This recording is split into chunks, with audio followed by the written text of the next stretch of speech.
Hello, y'all. My name is Mary. I grew up in Tennessee, but I was born in Oregon, and I want to let you know I've successfully relocated to Seaside, and I'm loving it. Astoria did a nice job in resettling me as I was a survivor of stalking violence, so for that reason I would prefer to keep my address confidential at this time.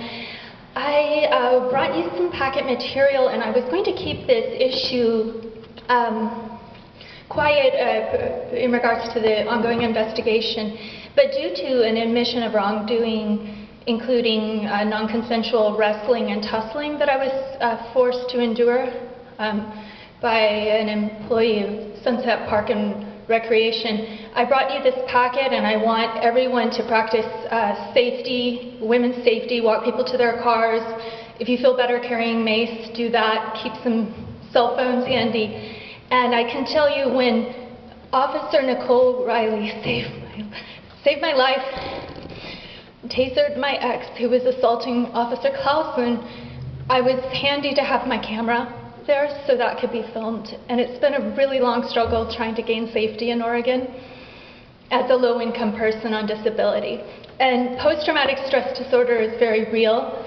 I had an unfair presumption that the director of Bob Chisholm meals would treat me respectfully prior to this assault of behavior and unwanted touching and unwanted groping.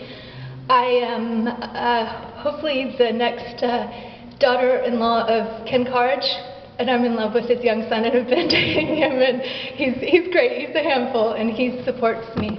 So it was very insulting to my boyfriend to have this man try to throw himself at me, pin me down, press his erection on me, and force me to do things I didn't want to do. It was also on a job offer. I was offered to work at the meals site with seniors.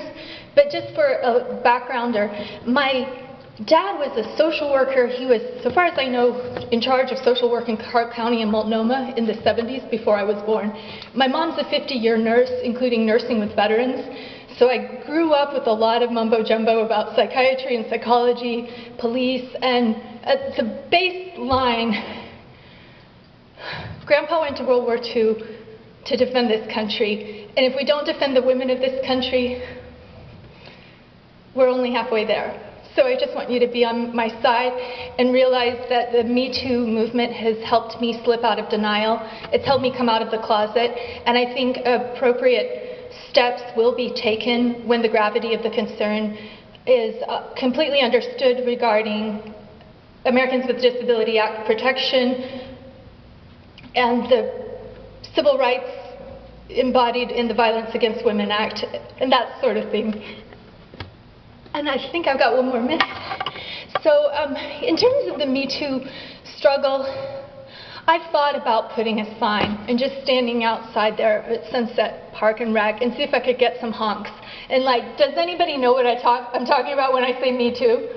It's about sexual assault prevention. Okay.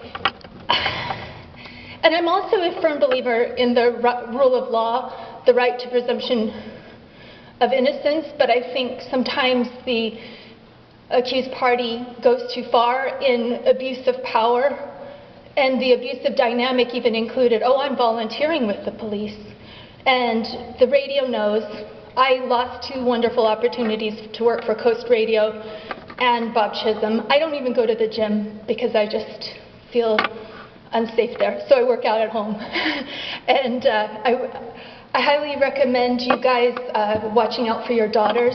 And when it comes to sons, like George's little grandbaby. Your time is up. So. Okay, educate sons to understand consent. Thank you.